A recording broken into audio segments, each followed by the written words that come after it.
Olá, Gerry, olá, ouvintes da Rádio Democracia. Aqui é Reginaldo Cruz, correspondente da rádio aqui na região de Campinas, enviando mais um áudio aí para cobertura especial sobre a crise do coronavírus. Eu conversei também com o Paulo Gil, ele que é do Instituto Justiça Fiscal e também auditor fiscal da Receita Federal, e que luta aí pela tributação justa e pelo financiamento do Estado, né, de forma justa, para poder financiar as políticas sociais e manter o Estado brasileiro. Nessa conversa que ele falou sobre como se dá o enfrentamento do coronavírus através da tributação das grandes fortunas, de tributação dos ricos, né? Uma vez que o Brasil é um dos países que tem uma das tributações mais injustas do planeta, né? É muito generoso com os ricos e muito duro com os pobres.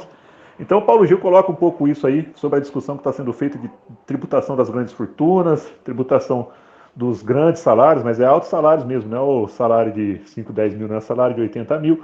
E é isso que coloca como um ponto de justiça fiscal para poder financiar o Estado brasileiro nessa crise do coronavírus, mas não só também como uma forma de financiamento para frente, para poder financiar as políticas sociais. Então segue aí o áudio com o Paulo Gil, auditor fiscal da Receita Federal.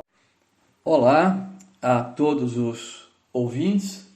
Eu sou Paulo Gil, integrante do Instituto Justiça Fiscal e do Coletivo Auditores pela Democracia, e quero agradecer o convite da Rádio Noroeste para vir aqui falar para o conjunto aí dos ouvintes das rádios comunitárias sobre um assunto que é da maior importância nesse momento, que é o de recursos para enfrentar essa crise sanitária e para a retomada da economia, porque haverá uma crise séria. Bom, os nossos coletivos, institutos, nós fizemos uma proposta, né, ter um documento tributar os ricos para enfrentar a crise, que é baseado na seguinte premissa: cada um dá o que pode, né? Nós sabemos que, emergencialmente, o Estado vai ter que gastar mais, vai ter que gastar sem limites o que precisar para a saúde, vai ter que remunerar as pessoas para ficarem em casa, vai ter que auxiliar as pequenas e médias empresas, enfim, vai ter que aumentar o seu gasto social, o seu gasto público, né? Mas isso é o que todos os países estão fazendo. Então é uma chantagem barata e irresponsável do Bolsonaro dizer que ou a gente salva vidas ou salva a economia. A gente salva vidas, né?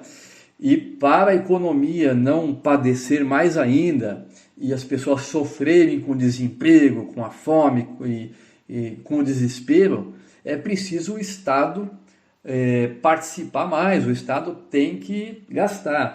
Num primeiro momento, o Estado vai ter que fazer dívida pública, vai ter que financiar a dívida pública com títulos, por exemplo. Isso não é problema nenhum, minha gente. O problema da dívida pública é os juros. O juro tem que ser baixo, mas não é o montante.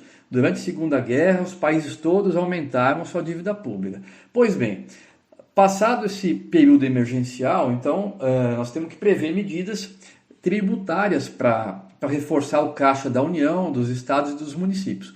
Nós estamos propondo algumas contribuições sociais. Por quê? Os tributos são impostos, contribuições sociais e taxas. As contribuições sociais, elas podem ser cobradas após 90 dias da sua instituição, da sua votação, né? E os impostos só no ano seguinte. Então, emergencialmente, nós estamos propondo uma renda, uma contribuição social sobre a renda dos milionários, sobre aqueles que ganham acima de 80 mil reais por mês, 20%. Isso poderia gerar 72 bilhões de reais e atinge apenas 0,1% da população. Nós também estamos propondo um aumento de 30% pontos percentuais na cobrança da contribuição social sobre o lucro líquido dos bancos, que lucraram no passado 120 bilhões, e cujos sócios e acionistas não precisam pagar imposto de renda na pessoa física. Porque, como todos os sócios e acionistas das empresas no Brasil, desde 95 eles estão isentinhos da Silva. Enquanto os trabalhadores pagam imposto de renda, os sócios e acionistas não pagam na pessoa física. Nós estamos propondo também um aumento de 30 pontos percentuais na cobrança da contribuição sobre o setor extrativo mineral e outros setores que apresentam altíssimos lucros e que empregam muito pouco. Pois bem, mais adiante, ou seja, para o ano que vem, mas teria que ser aprovado esse ano, nós estamos propondo uma reestruturação do imposto de renda. A primeira medida seja fazer com que os sócios e acionistas das empresas, como eu disse, voltem a pagar imposto. Desde 96, desde 25 de dezembro de 96, Fernando Henrique Cardoso deu essa isenção como um presente de Natal para eles, que vale até hoje, né? E começou a valer a partir de 96. Nós propomos também a criação de percentuais de 35% para quem ganha acima de 60 salários mínimos por mês e de 40% para quem ganha acima de 80 salários mínimos por mês. E a criação de um percentual adicional para quem ganha 300 mil por mês, de 60%. Com essas medidas a gente estima, essas do imposto de renda, mais 120 bilhões. E o imposto sobre as grandes fortunas, de 1% sobre acima de 20 milhões, 2% acima de 50 milhões e 3% acima de 100 milhões, mais 40 bilhões por ano. Há outras propostas, vocês podem ver no documento. Nós já vimos críticas de gente endinheirada, né?